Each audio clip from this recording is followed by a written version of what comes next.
The brand new live letter from the producer has just finished airing, and that means that I'm going to do my best to give you a condensed summary of all the juiciest details. For this live letter, there are going to be two major parts. The first part is going to be a presentation from Yoshi P about the state of Final Fantasy XIV from 2010 onward, and then what the plan is here for the next 10 years. Which definitely has some very interesting information, like we're talking like graphic updates, we were talking about changing some aspects of the game that are pretty fundamental, so definitely worth it. And then the second part of the live letter is a question and answer period. First off is that the super specific, thorough details for patch 6.1 are coming on March the 4th live letter. They said that, I think, in Japanese time. So that means that that is right around the corner here, just in a few weeks. They started this off with a timeline with a brief series of events through the years where they cited some pretty iconic moments like Pepsi Man Savage being, too difficult for the players. I remember that broke my static group. And then they brought up Raban Extreme at the start of Stormblood's launch period.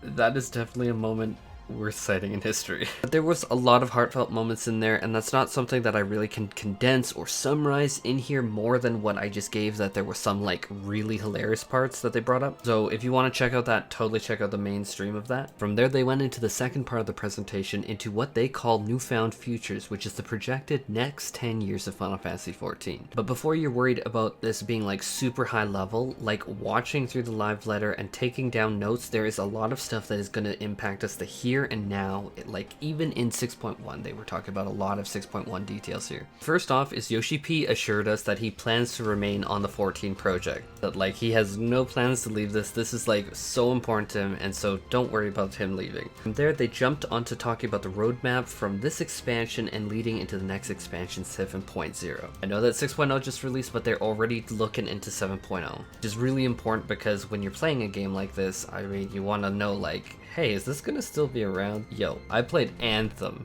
That was heartbreaking. So that is definitely a Final Fantasy XIV advantage, hugely. So the first point that they want to talk about going into 7.0 was that how they want to really focus on advancements as both a solo and a multiplayer RPG experience, which I know sounds paradoxical because 14 is an MMORPG. But one thing that they said was that they learned over the years that many gamers, such as those from other Final Fantasy games such as Final Fantasy VII or 10, have not necessarily jumped into 14, so that there is actually a lot that they could offer them. Another thing that they cited was that some players hesitate to join 14 because they are nervous about online relationships. Toxicity is probably what they mean here. So in order to facilitate obtaining this goal, they plan to expand the trust system to include all of the main scenario dungeons and trials, which shouldn't shock anyone if I'm being super honest here, because they did say, or like at least like mention that they were looking at maybe doing something with it for a while now, especially for those main story questline dungeons, you know, that means Praetorium and Cast from Miraniandum. Yeah, those are definitely being addressed. They said specifically that those are being addressed. They did say that this would be a slower process gradually through the Endwalker patches, and it's going to start with 2.0 scenarios first with 6.1. That means all the Realm Reborn stuff in 6.1 is going to look at this revamp. They then clarified that normal queues will still exist, so that's like not being taken away from anyone, but that these are new options meant for people who have a strong desire to complete this type of content on their own. Now the second piece of the pie is that they are planning to do the game's first graphical update, which is pretty awesome to say the least. So you know what, I'm gonna be the one to say it. So are we gonna get a butt slider here? Yes, please. Just make it so that I can get like the Kim Kardashian effect. You know, us Rothgars really need help back there. Like quadruple the size. Or do like a League of Legends pentakill. On the size. One thing that I want to say that was amazing during this was that there were like grapes being spammed in the chat, like just tons and tons and tons of purple grapes, and I'm just like, that is hilarious. I was actually laughing so hard. So in terms of the goals with this, they do say that they plan on improving the beauty and the aesthetics of the game while keeping it realistic for an MMORPG, so don't expect it to be like a brand new AAA like title like Horizon Zero Dawn or whatever. One thing that they did really emphasize through this with like a ton of examples, like they spent, my god, at least like over half an hour on this or so, I'd say, is that they will not but just be doing textures. They absolutely will be doing textures as a part of it, but it's also going to include things like lighting and animations. So now they really dived really deep into some of the examples, and so they clarified that their goals aren't to do a photorealistic depiction, but instead that they are going to something like with these comparison shots, like more of a middle ground. And then likewise on the screen you're seeing a bunch of different screenshots that I'm trying to slam into the video wherever I can. editing is still a little rough, I'm sorry. From there they went into more examples, like they showed how some of the different texture mappings allowed things like Titania's glow up in this image, or being able to add more lights from here for the studio deliveries. And from there they're really able to modify the textures directly, like being able to deal with like metallic textures like these golden elephants, and in general gold.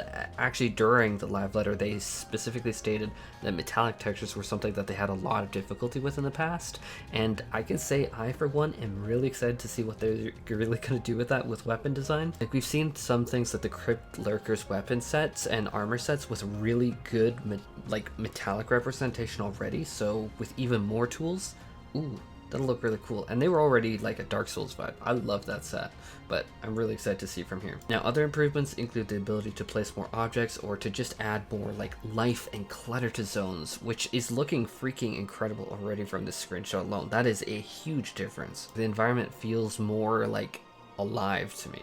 And then lastly, but certainly not least, if you paid attention to the cutscenes, is that they are finally upgrading the plants, like all of this grass. What are you doing with all that grass? Well, they're updating the grass and the flowers. Like this actually looks really good. The foliage. Now they went into the third part, which is them going over patch 6.1 through 6.5 road map, or like what is going to go on in Endwalker. They're looking at an April release date of 6.1. That is about all that we have in concrete details for like date. In terms of 6.1, this is going to include a bunch of new content, like so much more content that I'm going to just like glaze over because I don't want to bloat this video too much with the details. But one thing that I do want to specifically clarify and just mention verbally was Ultimate is coming in 6.11. So not patch 6.1 immediately, but it's going to be something like 2 weeks or so after the patch 6.1 initial launch. Now patch 6.2 is also bringing a ton of content, and there are a few things that I want to highlight here again. Island Sanctuary is going to be in 6.2, and then Glamour Plates are going to be expanded upon, and they are bringing forth a new system called the Criterion Dungeon, which can be done with 1 to 4 people with varied scaling difficulty.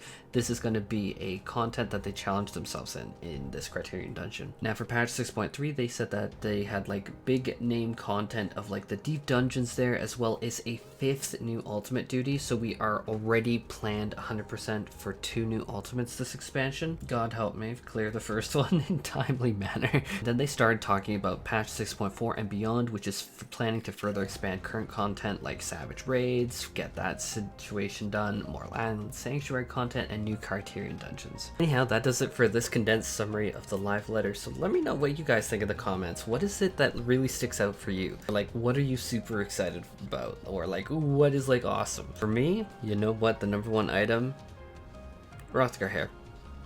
It's Rothgar hair. I'm sorry. I wish I was trolling. I'm joking. There's like just so many things I'm excited for about, but you know, the hair's gotta do it.